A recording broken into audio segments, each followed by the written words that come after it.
नमस्ते दोस्तों, आपका स्वागत है आपके अपने चैनल पर।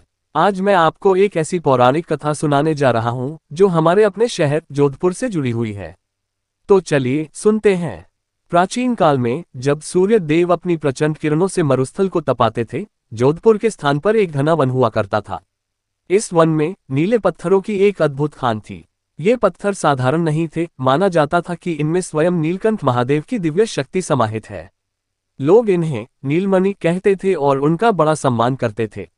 वन के मध्य में एक छोटी सी ऋषि कुटिया थी जहां गौतम नाम के एक ज्ञानी और तपस्वी ऋषि रहते थे। ऋषि गौतम नीलमणि की पवित्रता और शक्ति को भली भांति जानते थे। वे हर दिन इन पत्थरों की पूजा करते थे और उनकी ऊर्जा से वन और आसपास के प्राणियों की रक्षा करते थे। एक समय दूर देश का एक लोभी और शक्तिशाली राजा भद्रसेन ने नीलमणि की महिमा के बारे में सुना। उसने सोचा कि यदि ये अनमोल पत्थर उसके खजाने में आ जाएं, तो उसकी शक्ति और भी बढ़ जाएगी। अपने विशाल सेना के साथ वह जोधपुर के वन में पहुंचा और नीलमणि की खान पर अपना अधिकार जमाने की कोशिश करने लगा। जब ऋषि गौतम को राजा भद्रसेन के बुरे इरादों का पता चला, तो उनका हृदय चिंता से भर गया। वे जानते थे कि यदि नीलमणि का दुरुपयोग हुआ तो इसका भयानक परिणाम होगा। उन्होंने राजा को समझाने की बहुत कोशिश की, पर भद्रसेन अपने अहंकार और लालच में अंधा हो चुका था।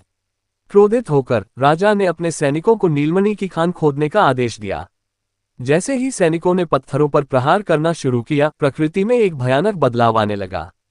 आकाश में काले बादल छा गए, तेज हवाएं चलने लगी और धरती कांपने लगी।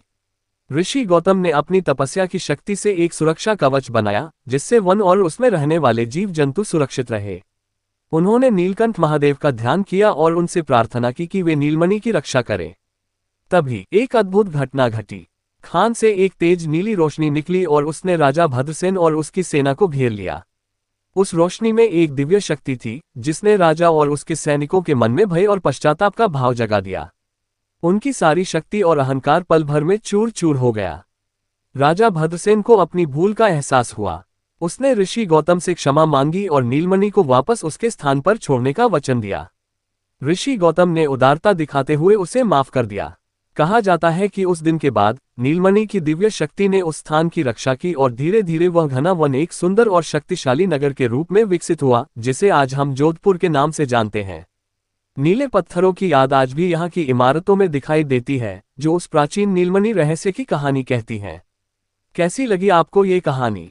कमेंट में जरूर बताएं। अगर आपको यह वीडियो पसंद आया हो तो इसे लाइक करें, शेयर करें और मेरे चैनल को सब्सक्राइब करना न भूलें।